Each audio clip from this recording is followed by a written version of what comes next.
नमस्कार, मैं हूं आपके साथ योगिता बाजपेयी और आप देख रहे हैं हमारा खास बुलेटिन खबर चुनावी है। तो पॉलिटिकल खबरों की शुरुआत करते हैं यूएस से। चुनाव के बाद अब माइक वॉल्स हो सकते हैं अमेरिका के नए राष्ट्रीय सुरक्षा सलाहकार। ट्रंप प्रशासन जल्द ही इसका ऐलान भी कर सकता है। वॉल्स भारत के समर्थक माने जाते हैं और वॉल्स चीन के कठोर आलोचकों में से भी एक हैं। वॉल्स सेना से रिटायर कर्नल हैं, जो कि जैक सलीवन की जगह लेने वाले, यानी कि इसकी घोषणा भी हो सकती है। ट्रंप प्रशासन जो है वो इस बात की घोषणा कर सकता है। वॉल्स भारत के समर्थक भी माने जाते हैं और चीन के आलोचकों में से एक हैं।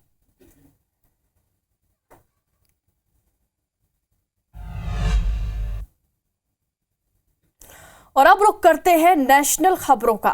पश्चिम बंगाल और झारखंड में ईडी की रेड जारी है। 17 जगहों पर ईडी की टीम ने छापेमार कार्रवाई की। ईडी की टीम अवैध बांग्लादेशी घुसपैठ मामलों में लगातार रेड कर रही है। बता दें कि झारखंड और महाराष्ट्र चुनाव के बीच में बांग्लादेशी मुद्दों भी चुनाव से जोड़कर अब देखा जा रहा है। चुनाव के पहले झारखंड में ईडी ने रेड मारी है। 17 जगहों पर ईडी ने कार्रवाई की और ईडी की कार्रवाई अभी भी जारी है। दस्तावेज खंगाले जा रहे हैं। पश्चिम बंगाल में भी ईडी ने रेड मारकर कार्रवाई की। कुल मिलाकर 17 जगहों पर कार्रवाई की गई।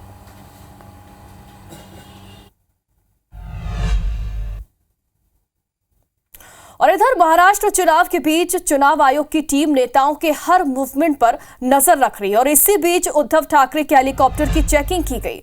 चुनाव आयोग के अधिकारियों ने चेकिंग की। नासिक में हेलीकॉप्टर की चेकिंग की गई, जिसकी तस्वीरें भी सामने आई। महाराष्ट्र में विधानसभा चुनाव से पहले ये सख्ती की जा रही है और इसी के चलते उद्धव ठाकरे के हेलीकॉप्टर की चेकिंग की गई। इस दौरान उनके बैग की भी चेकिंग की गई। नासिक में हेलीकॉप्टर की चेकिंग की गई, जिसकी तस्वीरें भी सामने आई है। चुनाव आयोग की टीम ने ये चेकिंग की है। महाराष्ट्र में विधानसभा चुनाव के चलते ये चेकिंग की गई है। लगातार सर्चिंग है और इसी के चलते उद्धव ठाकरे के हेलीकॉप्टर की तो चेकिंग की गई, साथ ही साथ जो उनके साथ सामान था उसकी भी यहां पर चेकिंग की गई।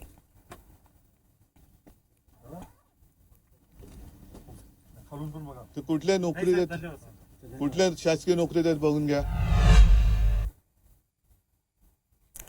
तो झारखंड में चुनाव को बस अब ज्यादा देरी नहीं है। कल मतदान होना है और 23 नवंबर को नतीजे भी सामने होंगे। लेकिन उससे पहले बीजेपी सोरेन सरकार पर जमकर हमलावर है। एक तरफ जहां बीजेपी के national spokesperson Shehzad Poonawalla ने जेएमएम को झोल, माफिया और मुस्लिम तुष्टीकरण की सरकार बताया, तो दूसरी ओर बीजेपी प्रवक्ता प्रतुल शाहदेव ने भी सोरेन सरकार पर जमकर हमला बोला। कहा कि झारखंड की जनता ने सोरेन सरकार को उखाड़ फेंकने का मन बना लिया है।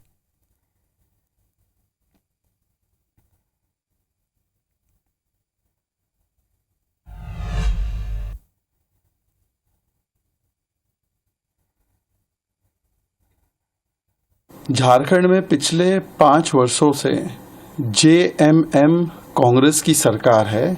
जेएमएम का मतलब है जे से झोल करना, एम से education mafia, land mafia, M for mafia. दूसरा एम है मुस्लिम अपीजमेंट का। और इस मुस्लिम अपीजमेंट के चक्कर में जिस प्रकार से आदिवासी समाज की जमीन, रोटी, बेटी, माटी, संस्कृति पर एक खतरा पैदा किया गया है, इसके ऊपर तो स्वयं झारखंड हाईकोर्ट ने संज्ञान लेते हुए वहां की सरकार को फटकार लगाई है।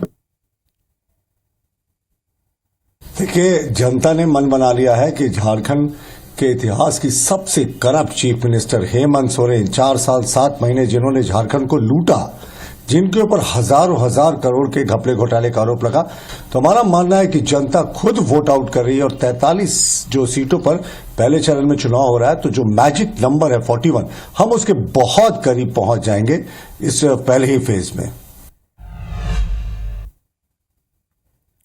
तो देश में चुनावों से पहले जुबानी जंग जोरों पर है। पटेंगे तो कटेंगे जैसे नारे पॉलिटिकल रैलियों में तो गूंजे।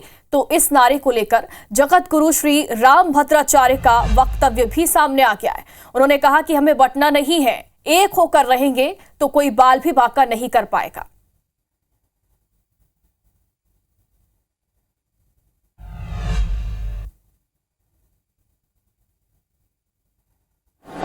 हमको बंटना नहीं है, चाहे पंथ अनेक हों, हम सब हिंदू एक हों,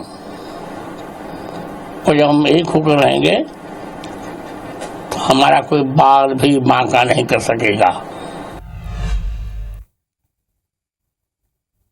तो चुनावों के बीच प्रधानमंत्री नरेंद्र मोदी महाराष्ट्र के दौरे पर हैं। चंद्रपुर, चिमूर, सोलापुर और पुणे में वो आज सभा करेंगे। सबसे पहले उन्होंने चिमूर में सभा की है, उन्होंने सभा को संबोधित किया है और शाम 4:30 बजे के आसपास वो सोलापुर में सभा को संबोधित करेंगे। शाम 6:30 बजे पुणे में वो सभा को संबोधित करते हुए नजर आएंगे और पुणे में महायुति उम्मीदवार के लिए वो चुनाव प्रचार करते हुए नजर आएंगे। प्रधानमंत्री नरेंद्र मोदी तीसरी बार चुनावी दौरे पर है और इस बार उन्होंने चिमूर में सभा को संबोधित किया और इसके बाद 2 और सभाओं को वो संबोधित करेंगे। लेकिन सबसे पहले चिमूर में उन्होंने सभा को संबोधित किया और शाम को पुणे में सभा को संबोधित करेंगे। महायुति के पक्ष में प्रचार करते हुए नजर आएंगे।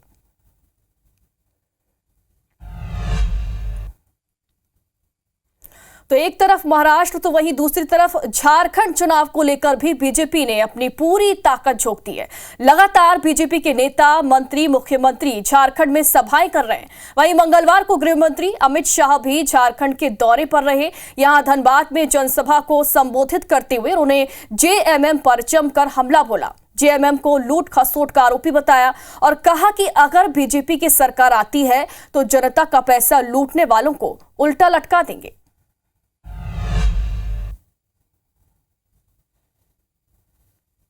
भाइयों बहनों, ये 350 करोड़ रुपया मेरे झरिया और धनबाद के युवाओं का है, माताओं का है, जो ये लूट कर ले गए हैं और ये मानते हैं कि हमने लूट खसोट कर दी, कुछ नहीं होगा। मैं आज कहकर जाता हूं, आप कमल फूल की सरकार बना दो, 1 करोड़ों रुपया लूटने वालों को हम उल्टा लटका कर सीधा करने का काम करेंगे। और इधर झारखंड में चुनाव से पहले चीफ इलेक्टोरल ऑफिसर के रवि कुमार ने पीसी की और चुनाव और वोटिंग को लेकर सख्त निर्देश दिए।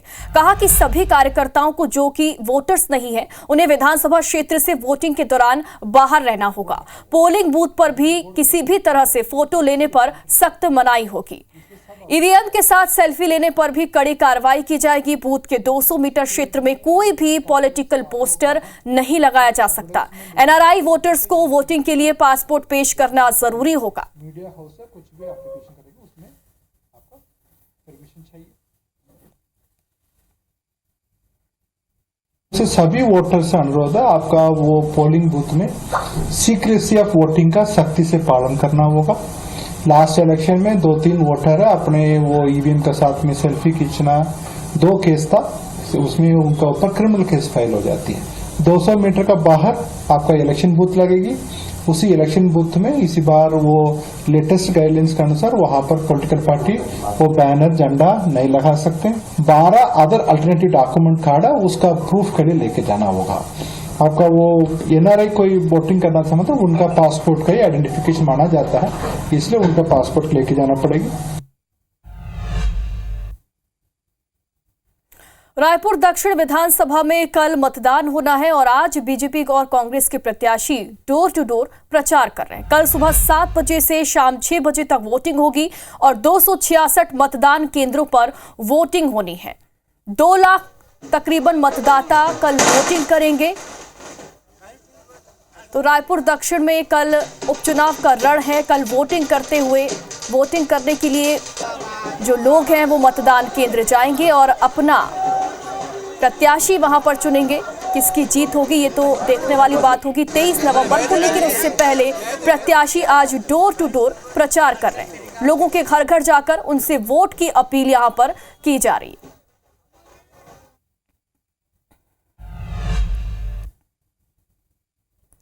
रायपुर दक्षिण विधानसभा में बुधवार को उपचुनाव के लिए मतदान होना, यानी कि कल उपचुनाव के लिए सुबह 7 से शाम 6 बजे तक वोटिंग की जाएगी और वोटिंग से पहले मंगलवार की सुबह सेजबहार में यानी कि आज स्ट्रांग रूम से मतदान दल को पोलिंग बूथ के लिए रवाना कर दिया गया। रायपुर कलेक्टर गौरव सिंह और एसपी संतोष सिंह ने मतदान कर्मियों को माला पहनाकर रवाना किया। कलेक्टर ने बताया कि दक्षिण विधानसभा में बुधवार को 266 बूथों पर 2,71,000 मतदाता अपने मताधिकार का प्रयोग करेंगे और इसमें से 10 पिंक, 5 युवा और 1 दिव्यांग बूथ बनाया गया। एसपी संतोष सिंह ने बताया कि सभी मतदान केंद्रों में सुरक्षा के पर्याप्त इंतजाम किए गए हैं और सुरक्षा के लिए सीएएफ की कंपनियां भी तैनात रहेंगी। आईबीसी 24 संवाददाता सौरभ सिंह परिहार ने मौके का जायजा लिया।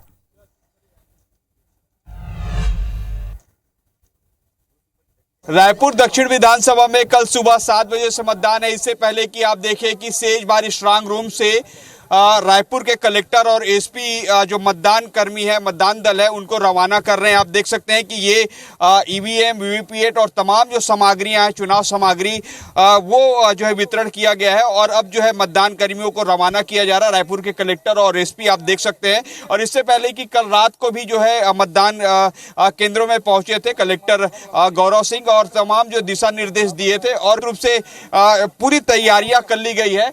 और कलेक्टर गौरव सिंह से पूछते हैं, सर किस तरीके के दिशा निर्देश दिए गए कल के चुनाव को लेकर? पूरी तैयारी पूर्ण है। हम कोशिश करेंगे कि मतदाताओं को बेहतर एक्सपीरियंस हो। छाया है, पानी है, शौचालय है, इन सब की व्यवस्था अच्छे से है, बैठने की भी व्यवस्था की गई है। इसलिए मेरा सभी दक्षिण के मतदाताओं से निवेदन है कि वो भारी मात्रा में आए और लोकतंत्र के इस महापर्व में अपनी भूमिका का निर्वहन करें। कुछ बूथ स्पेशल बनाए गए, 10 बूथ पूर्ण रूप से महिलाओं द्वारा संचालित बूथ है, 5 बूथ युवाओं के बूथ है, 1 बूथ दिव्यांग बूथ है। हमारे साथ जो है एसपी संतोष जी भी हैं, उनसे पूछते हैं, सर कल सुरक्षा व्यवस्था के क्या इंतजाम किए गए? जितनी पोलिंग पार्टीज हैं सभी के साथ आज भी हम लोग सुरक्षा बल को रवाना कर रहे हैं और मतदान केंद्रों पे भी जब एक बार पोलिंग पार्टी पहुंच जाएंगी तो वहाँ सीएफ का बल भी वहाँ अलग से जो अलग अलग जगहों से जा रहा है। लगभग 5 सीएफ की कंपनियां जो हैं डिप्लॉयड होंगी और साथ साथ पूरे समय पेट्रोलिंग भी रहेगी जो हर जगह सेक्टर मजिस्ट्रेट के साथ घूमती रहेगी और हम लोग का बल लगातार सुरक्षा में रहेगा ताकि कहीं भी कोई अप्रिय घटना न घटे। तो आपने सुना कलेक्टर और एसपी को, जिन्होंने बताया कि किस तरीके से कल मतदान को लेकर पूरी तैयारियां कर ली गई है और लगभग 266 बूथ है जहां पर 2,61,000 मतदाता हैं। वो जो है कल सुबह 7 बजे से शाम 6 बजे तक मतदान करेंगे। अब देखना होगा 13 तारीख को कल मतदान, उसके बाद 23 नवंबर को जब परिणाम आएंगे तो रायपुर दक्षिण का अगला विधायक कौन हो रहा है। कैमरामैन धर्म के साथ सौरभ सिंह परिहार, आईबीसी 24 रायपुर। तो श्योपुर के विजयपुर विधानसभा में भी कल मतदान होना है। सुबह 7 बजे से वोटिंग शुरू हो जाएगी। 327 मतदान केंद्रों पर वोटिंग होगी और वोटिंग के लिए सुरक्षा के कड़े इंतजाम भी किए गए हैं। 2000 सुरक्षा बलों को तैनात किया गया है और वोटिंग को लेकर प्रशासन ने सुरक्षा की पूरी तैयारियां भी लगभग पूरी कर ली हैं।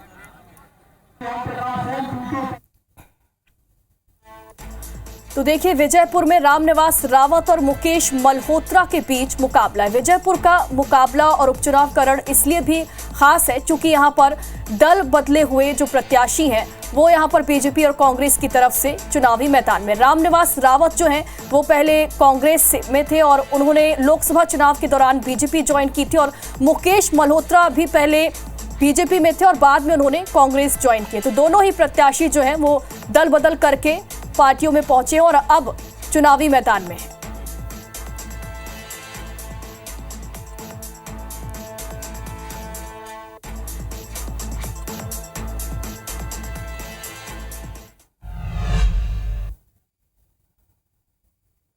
श्योपुर की विजयपुर विधानसभा सीट पर बुधवार को उपचुनाव की वोटिंग होनी है। वोटिंग से ऐन पहले इसकी 3 आदिवासी बस्तियों में मारपीट और फायरिंग की घटना सामने आई।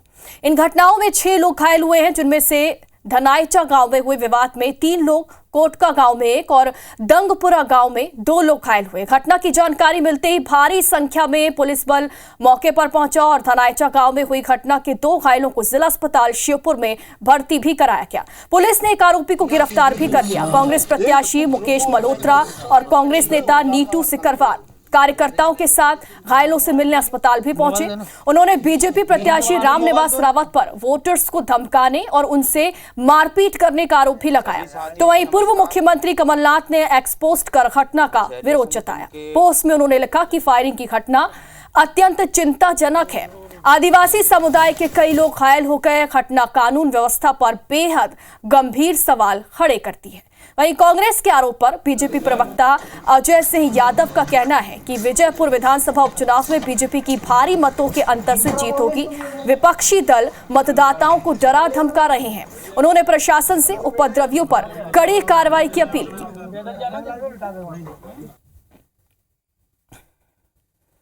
कोई विवाद हुआ तो उस पे से गांव वालों ने इनका पीछा किया तो ये भागे और एक गाड़ी और एक व्यक्ति को इन्होंने पकड़ लिया, उनके साथी को एक मोटरसाइकिल भी छुड़ा ली और बंदूक भी मिली है 315 बोर की। इन्होंने फायर किए तो छर्रे जो है 2 लोगों को लगे हैं जो घायल। तो मैं बीजेपी सरकार को और यहाँ के पुलिस प्रशासन को भी कहना चाहता हूँ कि रामनिवास के गुंडों को तत्काल रोका जाए। नहीं पूरे यहाँ के कांग्रेस पार्टी के कार्यकर्ता एवं पूरे आदिवासी समाज पूरे प्रशासन को रामनिवास का घेराव करेंगे। अभी धनाचा गांव की जो घटना घटी है उसमें गोलीबारी में 2 व्यक्ति घायल हुए हैं। मेरा आप सब लोगों से निवेदन है कि ये अपराधी डराकर वोट हासिल करना चाहते हैं। ऐसे लोगों से लड़ने की आवश्यकता है। भारतीय जनता पार्टी विजयपुर उपचुनाव लंबे अंतर से जीत रही है। हार के डर से बौखलाहट में विपक्षी दल अब मतदाताओं को डराने, धमकाने, पर्चियां छीनने का काम कर रहे हैं। ये इनका मूल रूप है जो सबके सामने आ गया है। हम निर्वाचन आयोग और प्रशासन से अपील करते हैं कि ऐसे उपद्रवियों के ऊपर सख्त कार्रवाई करें।